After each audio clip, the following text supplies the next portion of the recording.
Hello everyone, welcome back to my YouTube channel. आज हम ancient history का सबसे पहला प्री हिस्टोरिक पीरियड पढ़ने वाले हैं, जिसे पैलियोलिथिक एज या ओल्ड स्टोन एज भी कहा जाता है। ये ह्यूमन हिस्ट्री का सबसे पुराना और सबसे लंबा पीरियड माना जाता है। इसी पीरियड में इंसान ने पहली बार स्टोन टूल्स बनाना शुरू किया था। The Paleolithic age is the earliest phase of human history and the first stage of Stone Age. ये सबसे पहला फेज था ह्यूमन हिस्ट्री का और सबसे फर्स्ट स्टेज थी ये स्टोन एज की। पेलियोलिथिक ये एक ग्रीक वर्ड से आया है, जिसमें पेलियो का अर्थ था ओल्ड और लिथिक का अर्थ था स्टोन। इसीलिए इस पीरियड को ओल्ड स्टोन एज कहा जाता है। इसका टाइम पीरियड था 2.6 मिलियन ईयर से लेकर 10,000 BC तक।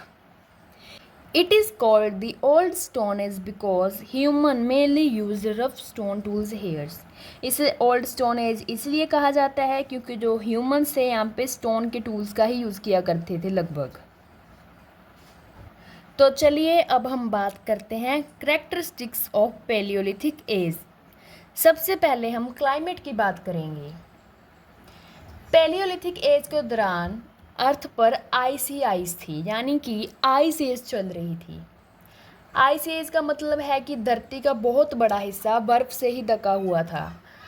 क्लाइमेट था बहुत ठंडा था, बड़े बड़े ग्लेशियरों के पहाड़ जमे पड़े थे।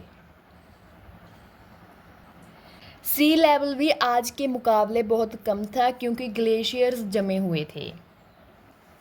लेकिन अपर पैलियोलिथिक के टाइम धीरे धीरे क्लाइमेट वार्म होने लगा और ग्लेशियर्स पिघलने लगे। Ice age prevailed, climate was extremely cold, large glaciers covered many parts of the earth, sea level was lower than today. Towards the end, climate gradually became warmer. Ice age थी, सभी तरफ बर्फ़ ही बर्फ़ थी, climate बहुत ठंडा था, large ग्लेशियरों ने अर्थ का आधे से ज़्यादा हिस्सा ढका हुआ था। सी लेवल था आज के मुकाबले बहुत कम था क्योंकि ग्लेशियर जमे हुए थे। Towards the end climate gradually became warmer. जैसे जैसे अपर पैलियोलिथिक की तरफ हम आते गए तो क्लाइमेट ने गर्म होना शुरू हो गया था। अब हम डिविजन्स ऑफ पैलियोलिथिक एज की बात करते हैं। इसे 3 पार्ट्स में डिवाइड किया जाता है। सबसे पहले है लोअर पैलियोलिथिक। इसका टाइम पीरियड था 2 मिलियन ईयर से लेके 1 लाख BCE तक। मिडल पैलियोलिथिक 1 लाख से लेके 40,000 BC तक। अपर पैलियोलिथिक 40,000 से लेके 10,000 BC तक। अब हम सबसे पहले बात करते हैं लोअर पैलियोलिथिक एज। अब हम इसके क्लाइमेट के बारे में बात करते हैं। Severe ice age condition, very cold weather, discover and control use of fire. इस पीरियड में क्लाइमेट बहुत ज़्यादा कोल्ड था। इसी पीरियड में ह्यूमंस ने फायर को कंट्रोल करना सीखा। फायर की डिस्कवरी ह्यूमन हिस्ट्री की सबसे इम्पोर्टेंट डिस्कवरीज में से एक मानी जाती है। Importance of fire, human used fire for cooking food, protection from wild animals, warmth during the winter, light at night. Fire की हेल्प से ह्यूमंस फूड कुक करने लगे, वाइल्ड एनिमल से बचने लगे, सर्दी से प्रोटेक्शन मिलने लगी, नाइट में उनको लाइट भी मिलने लगी। इसी वजह से ह्यूमन लाइफ में बहुत बड़ा चेंज आया। अब हम बात करते हैं इनकी सेटलमेंट की। People had no permanent houses, they lived in natural caves, rock shelter.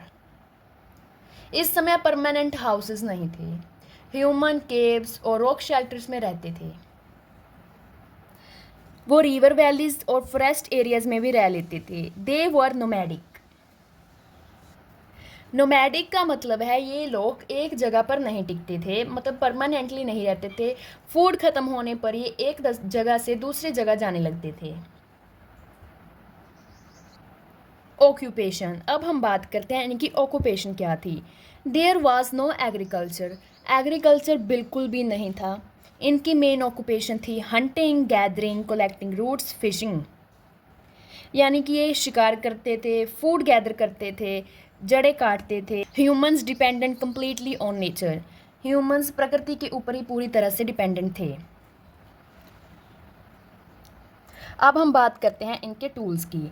Tools were made from quartzite, sandstone and basalt. ये क्वार्टिजाइट, सैंडस्टोन, बसाल्ट स्टोन से बनते थे। इनके जो इम्पोर्टेंट मेन टूल्स थे वो है hand axe, cleaver, chopper and pebble tools. ये बहुत ही बड़े, लार्ज होते थे और रफ होते थे। अब हम इनकी इम्पोर्टेंट आर्कियोलॉजिकल साइट्स देखते हैं, जिसमें सबसे पहले आता है वेलन वैली, जो है उत्तर प्रदेश में। Important archaeological reason: stone tools discovered, later evidence of agriculture also found. Velan valley में स्टोन टूल्स मिले हैं, लेटर एग्रीकल्चर के एविडेंसेस में मिले हैं। सेकंड साइट आती है सोन वैली, जो है पाकिस्तान में। One of the earliest Palaeolithic sites, large number of payable tools found. India Pakistan के रीजन का सबसे ओल्डेस्ट पैलियोलिथिक साइट माना जाता है। यहाँ पर पेबल टूल्स भी मिले हैं। इसके बाद आता है भीमबेटका, जो है मध्य प्रदेश में। इसे यूनेस्को वर्ल्ड हेरिटेज साइट कहा जाता है। यहाँ रॉक शेल्टर्स और केव पेंटिंग्स मिली हैं। Continuous evidences from Palaeolithic to historic period. इस साइट पर पैलियोलिथिक से हिस्टोरिक पीरियड तक के एविडेंसेस मिलते हैं। अब हम बात करते हैं मिडल पैलियोलिथिक एज। इसका टाइम पीरियड था 1 लाख BC से लेकर 40,000 BCE तक। अब हम बात करते हैं इसके क्लाइमेट के बारे में। क्लाइमेट पहले से थोड़ा सा वार्म हो गया था, आइस कम होने लगी थी, रेनफॉल ट्रॉपिकल एरियाज़ में बढ़ गई। मतलब climate became slightly warmer, ice reduced, rainfall increase in the tropical areas. अब हम बात करते हैं इनकी ऑक्यूपेशन की। ऑक्यूपेशन अभी भी इनकी हंटिंग और गैदरिंग थी, कोई डेवलपमेंट नहीं हुई थी और ना ही यहाँ पर फार्मिंग होनी शुरू हुई थी। अब हम बात करते हैं इनके टूल्स के बारे में। इम्प्रूव टूल्स अपीयर, लेकिन इनके जो टूल्स थे वो इम्प्रूव हो गए थे। लेकिन अब humans flake tools, scrapers, borers और पॉइंट्स बनाने लगे थे। ये टूल्स पहले से थोड़े से छोटे और तीखे हो गए थे, यानी कि शार्पर हो गए थे। अब हम मिडल पैलियोलिथिक पीरियड के इम्पोर्टेंट साइट्स की बात करते हैं, जिसमें सबसे पहले आता है दिदवाना, जो है राजस्थान में, अजमेर, जो है राजस्थान में, नर्मदा वैली, महाराष्ट्र और विशाखापट्टनम रीजन। अब हम बात करते हैं अपर पैलियोलिथिक एज की, जिसका टाइम पीरियड है 40,000 से लेकर 10,000 BCE तक का। अब हम बात करते हैं इसके क्लाइमेट की। Last phase of the ice age, climate became warmer, glacier started melting. Ice age का सबसे लास्ट फेज था, क्लाइमेट वार्म होने लगे थे, ग्लेशियर पिघलने शुरू हो गए थे। अब हम बात करते हैं इनकी सेटलमेंट की। Humans slowly spread into new areas. Humans नई नई जगह पर स्प्रेड होने शुरू हो गए थे। इनकी जो पॉपुलेशन थी वो भी इंक्रीज होनी शुरू हो गई थी।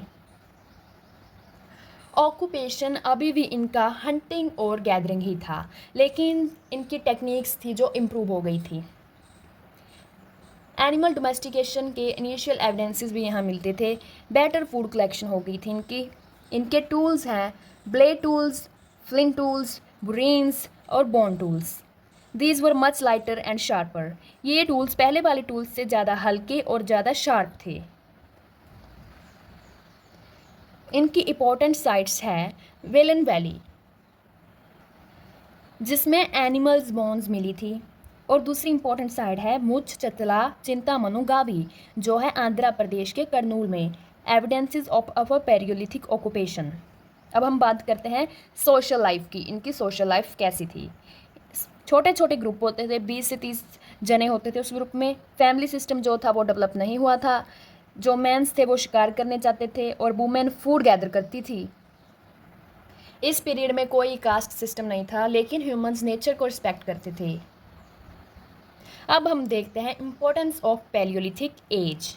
इसी पीरियड में स्टोन टूल्स का यूज़ शुरू हुआ, फायर डिस्कवर हुई, ह्यूमन कल्चर की बिगनिंग हुई, हंटिंग टेक्निक्स डेवलप हुई और फ्यूचर सिविलाइजेशन फाउंडेशन इसी पीरियड में रखी गई। तो स्टूडेंट्स, आज हमने पैलियोलिथिक एज कंप्लीट किया। तो नेक्स्ट लेक्चर में मैं आपको मेसोलिथिक एज पढ़ाऊंगी। अगर आपको लेक्चर पसंद आया हो तो वीडियो को लाइक करें, चैनल को सब्सक्राइब करें, अपने फ्रेंड्स के साथ शेयर करें। Thank you, see you in the next lecture.